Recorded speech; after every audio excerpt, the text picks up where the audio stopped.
on TMZ.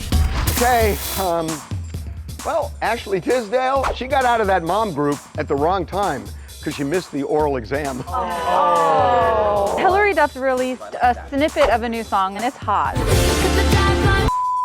It's going to a bar, sneaking into the bathroom, and pleasuring a guy. If I had that dinner, you know, where you pick 8 people at the table, I'd pick her and her husband. They're so interesting to me. They'd probably sneak off at the dinner party, though. You wouldn't see him all night.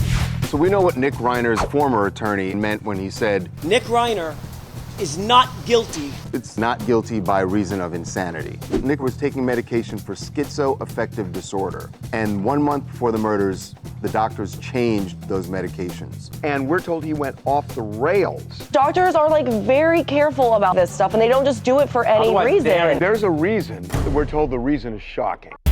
Katy Perry and Justin Trudeau look like they're in love. They get engaged this year, right? No. Yes. No. Why do you have such a problem with this? Because there's a little jealousy. This is like the 3rd time for Katy Perry, and some haven't even had. What shots are you taking at me right now? Margaret Cho pooed herself on stage. I was wearing all white. I started to... If you were doing stand-up and you pooped your pants, do you continue? Yes. The poop is an opportunity. You lean into it. no, you can't actually show it. Not you show it. You cannot show it. You can't. No, you can't like stand there all day like this. They're gonna do this.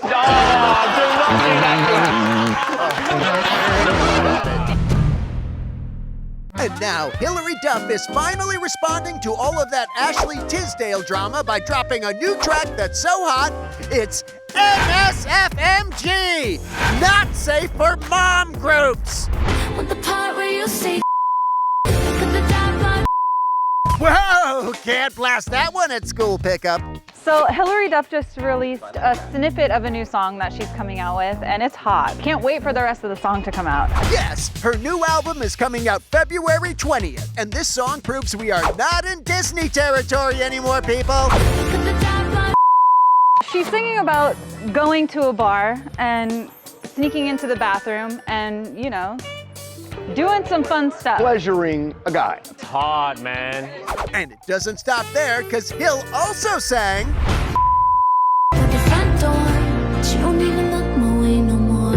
She's talking about wanting the highs of a relationship. She's like, by the front door. I'm sorry. What? She says, by the front door. I'm what? Do you just want her to keep saying it?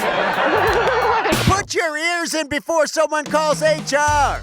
Anyway, this just proves that Hillary Duff is a hell of a good time! I mean, if I had that dinner now, you know, where you pick 8 people at the table, I'd pick her and her husband. Her husband is hysterical. They'd probably sneak off at the dinner party, though. And we definitely let her walk herself to the front door at the end of the evening, cause... Yeah, that. So, thanks, Hillary! You're the winner of the mom group drama! But do you think she actually did that at a dive bar? Hey, Joel. We got a real deep moment with Joel Edgerton. Joel Edgerton is star of this movie, Train Dreams. He's nominated for all the awards for Best Actor and whatnot. So we get him outside, he's signing autographs outside Kimmel, and we ask, what can people take away from your movie, Train Dreams? Whatever they want, whatever they feel. I think the movie has its own meaning in different ways for different people. Oh, God. So that's like saying, oh, it's great for everybody, for various reasons. Yeah, everyone gets it. What do you want him to say? Look. There are a lot of really good actors up for Best Actor, right? I should win this one. Just say it. Say what everybody else is afraid to say. Go see the movie, and you tell me I'm wrong. I actually like it. And I'm challenging you, and I'm challenging you, and I'm challenging you. Why is it an infomercial now? If you vote for me in the next 5 minutes, I'll throw in the sequel for free. What are you talking about? Thank you so much. Nick Reiner is not guilty of murder. Print that. That's Nick Reiner's former attorney Alan Jackson, and now we know that when he said Reiner is not guilty, what he likely meant was... Not guilty by reason of insanity. And the reason he would say that is because Nick Reiner was taking medication for schizoaffective disorder. And 1 month before the murders, the doctors changed those medications. Schizoaffective disorder can have all sorts of symptoms. I mean, it could be hallucinations, it could be delusions. But on top of that, you have mood disorders. Severe mood disorders, yeah. And the question is, why did the doctors change Reiner's meds? Because as we discussed in our new documentary, TMZ Investigates the Reiner Murders, What Really Happened, airing Friday on Fox. He was doing fine on the meds he had been taking. They were working. Doctors changed the meds, and it messed Nick up. It messed him up profoundly. And Rob and Michelle were watching this happen. They were alarmed at how he was becoming dangerous, and they didn't know what to do about it. And the sources we have will not tell us why they changed the meds. The only thing the sources will say is that there's no logic to it, it makes no sense, and it will shock you. In any case, one thing that's clear is that some people familiar with Nick Reiner, they think there is ample evidence to show that the mental health system utterly failed him. Which would definitely explain what Alan Jackson meant when he said, "This jury will find him not guilty under California law." We know what that means. He's talking about not guilty by reason of insanity. Now, whether they prove it or not, I don't know. But they are very confident they've got the goods. In the meantime, don't miss our doc tomorrow on Fox at 8/7 Central for a serious deep dive into this case. And stay tuned, because this story is far from over. Ronnie, mate, it's good to see you. Ronnie Radke is so determined to prove that he is not the person behind the account messaging Brittany Furlan that he wants the TV show Catfish to return just to cover this case. Nev, if you're out there, yeah, bring Catfish back just for me. That'd make me feel really good. So he says, I need you to pick back up the camera and investigate this case for me. Breaking news, Nev's down. I love the idea that Nev is like some grizzled old detective coming out of retirement for one last case. He's pulling out all the stops to prove it's not him. Now I have to subpoena and I have to prove that it's literally without a reasonable doubt that it's not me. So that's what I'm gonna do now. You'll find out where they made the Snapchat. You'll find out where they signed in. You'll find out the phone number. You'll find out all that stuff. And why would I do that? I'll tell you, he's coming in so hot that you kind of believe him. Look, I am 90% sure that he's correct. I'm reserving a 10% chance that maybe he's got something to do with all of this. That's one of the biggest lies in the world. Whichever way it turns out, you say, well, I was right, you know, because I said 10%. Isn't that what you would do? Yes. Well, thank you very much for the chat. I appreciate you, man. And now, Katy Perry and Justin Trudeau in A Picture is Worth One Word. Love. She posted this photo on Instagram, and there were 20 photos that she posted in the gallery. The second to last one is her kissing Justin right on the neck, and I think it says it all. They're officially in love. Can we really tell Trudeau is in love from this photo? I think Jacob's right. That's not just a we're together, that's a we're in love photo. Okay, two people who don't know them personally said it, so they're officially in love! You know, when we first saw them together, though, no one could believe it. A pop star and a former prime minister did seem like an odd couple, but it seems to be working really well. They get engaged this year, right? Yeah, yes. I think so. No, they live too far apart. He's not tethered to Canada. He kind of is tethered to Canada. They can live in Detroit. What? Close to the border. You hear that, Katy and Justin? You have to move to Detroit or it's not gonna work. But them getting married does make sense. I mean, that picture says they're heading down that road. She was engaged to Orlando for a long time, never pulled the trigger, never got married. So it always happens this way. So then the next one, they actually seal the deal. No way! Why do you have such a problem with this? Because there's a little jealousy or resentment, I think. This is like the third time for Katy Perry and some haven't even had. What shots are you taking at me right now? Don't listen to him. Someday you'll become a pop star and give a former prime minister a neck kiss. Thanks, Trudeau. So I was taking all these weird drugs that would just make you. Margaret Cho is sharing the disgusting side effects of weight loss medication. At the early stages of her stand-up career, she pooed herself on stage. Yeah, so she's on the How to Fail podcast, and she goes into detail about how she was taking these weight loss medications. And there was one time I was wearing all white at a show, and I was killing. I was doing really well. And I just started spurting orange grease out of my. I got a standing ovation. They wanted an encore. All I could do was back up out of view and just back up through the curtains. Oh no! Oh my gosh, that's brutal. If you were doing stand-up and you pooped your pants, do you continue? Yes. The poop is an opportunity. You lean into it. No, you can't actually show it. Not you show You it. cannot show it. You can't. No. You can't like stand there all day like this. They're gonna do this.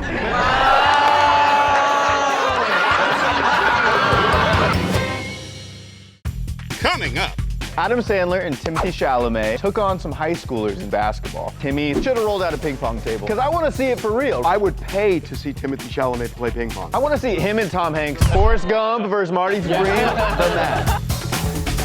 Coming up. We actually got Hudson Williams. He is the star of Heated Rivalry. I figured you would like it because there's a lot of scenes of them just like working out. Be right back. Chalamet dishes it off to Sandler. Sandler fakes it back. Pump fake. Shoots! Damn it, Sandler! Okay, what's what here? Adam Sandler and Timothée Chalamet took on some high schoolers in 2-on-2 basketball. So they were both at Fairfax High School here in LA. Yeah, they were doing a Q&A about their movies at the gym and figured, what the hell? Let's risk public humiliation. It doesn't go very well. Timmy throws up a couple air balls. Adam Sandler at one point does the grown man move, bumps the kid out of the way. Good basket, but only basket. They lost 3-1. He should have rolled out a ping pong table, because I want to see it for real, right? Yeah, Chalamet was killing it in that movie about the guy with the paddle. And of course, the balls. It's him in the movie.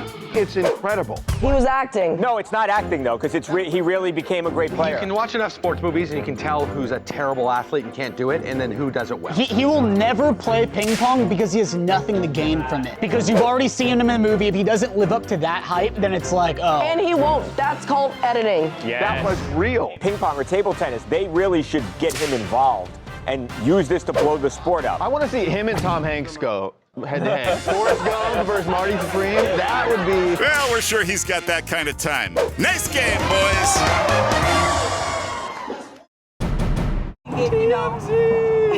We actually got Hudson Williams yesterday leaving Radio Andy.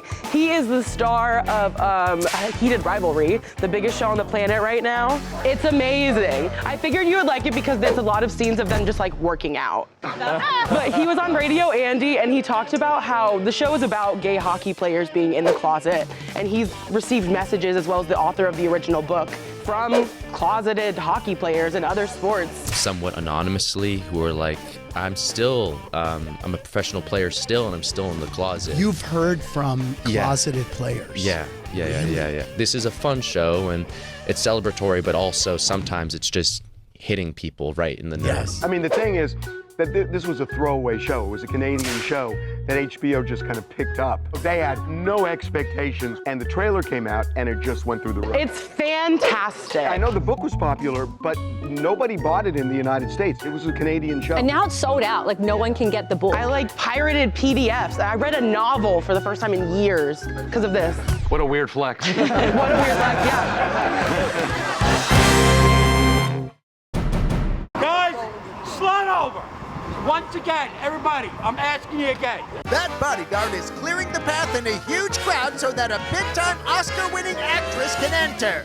But can you guess which one? We'll give you a hint of a lesbianic nature. She's a lesbian. Oh, Jodie Foster. Jodie Foster. Jodie.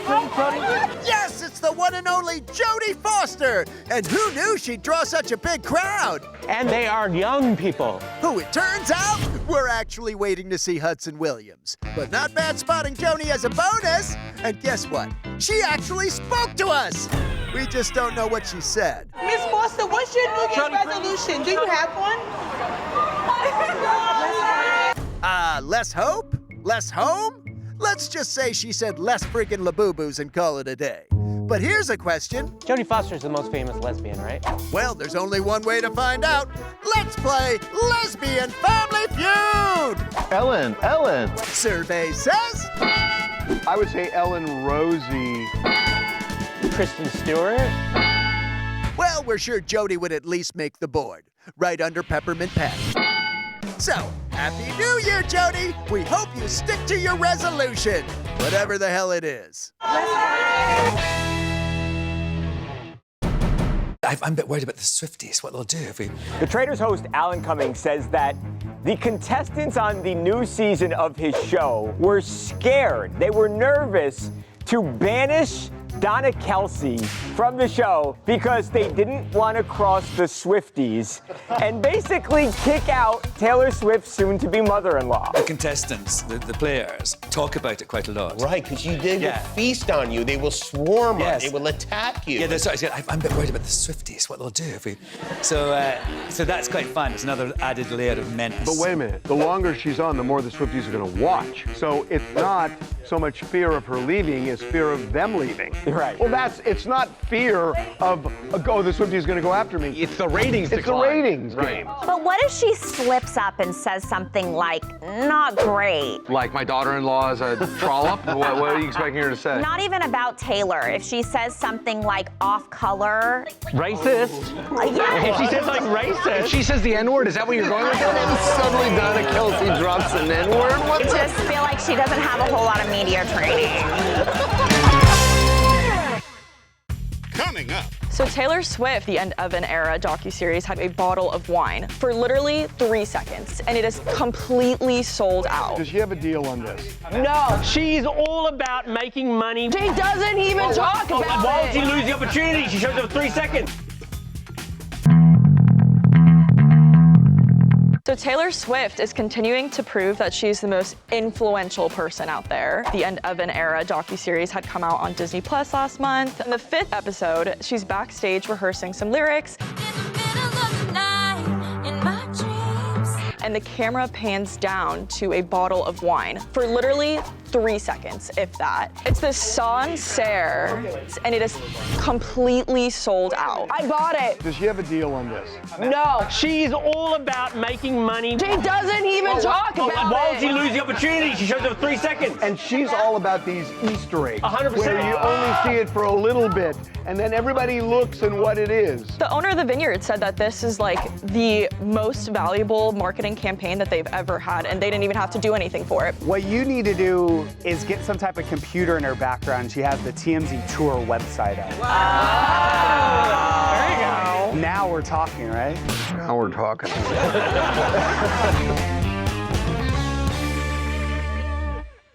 Coming up. Jennifer Garner is getting real about her divorce with Ben Affleck, saying she lost a friend. Wait, what? Yeah. Have you ever lost a friend? I'm confused how you don't get that. Can't lose what you don't have.